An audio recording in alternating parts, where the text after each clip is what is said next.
Can you come over to us, guys, please? A lack of life jackets being used on the water is still causing problems for the Bay of Plenty Regional Council Harbourmaster team. But it's not just boaties breaking the rules. There's also been a marked increase in kayakers and paddleboard users not carrying life jackets.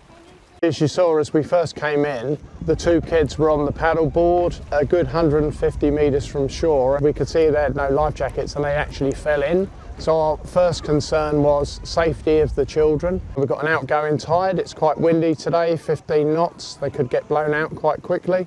So we made sure they were okay, brought them over to us. We issued them a couple of life jackets, which is we do, and then we made sure that they were safe to get back to shore. They were both juvenile, 13 and a 14-year-old, and asked them where the owners of the paddleboard were, and they said it was a family friend and they were on the beach. Okay, so if you paddle back, all right, and I'm going to come and speak to the person that owns it. We explained that because she'd allowed the paddleboard to be used without life jackets, it does commit a breach. So her details would be passed on to the Harbourmaster team for them to review the footage and decide if there were any further action would be taken. We'd give out a very comprehensive book that covers the whole of the Bay of Plenty, all the lakes up to Whakatane and the harbour here, and it explains the regulations regarding your life jackets.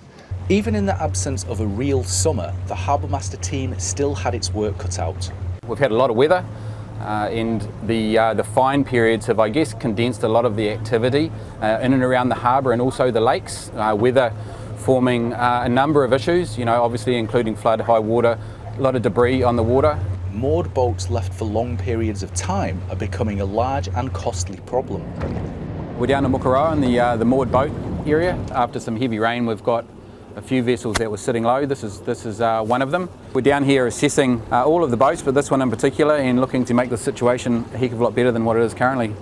Nationally, moored boats are a big problem right across the country, so the problem's not unique to Tauranga.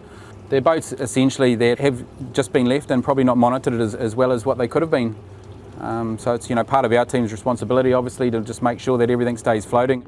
And should a boat end up submerged, it's up to the registered owner to foot the recovery bill.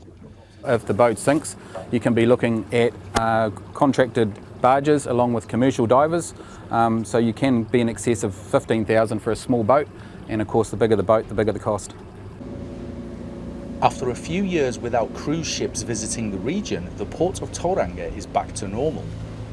The port of Tauranga is a very busy port.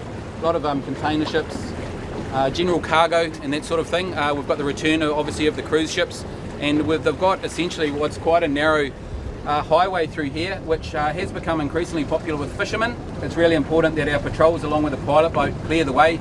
These vessels have really limited ability to manoeuvre around small boats, so it's essential that we keep it clear. The pilots of these vessels really cannot see, so we usually talk about 500 metres in front of the vessel, don't expect to be seen. If you happen to be out here and you see tugboat or pilot boat or Harbourmaster boat movement, be mindful that there will be a ensuing shipping movement to come. The Regional Council is asking the public for feedback on its navigational safety bylaws review. The rules aim to reduce the risk of fatalities, accidents and damage in the Bay of Plenty navigable waters. Gavin Upton, Local Focus.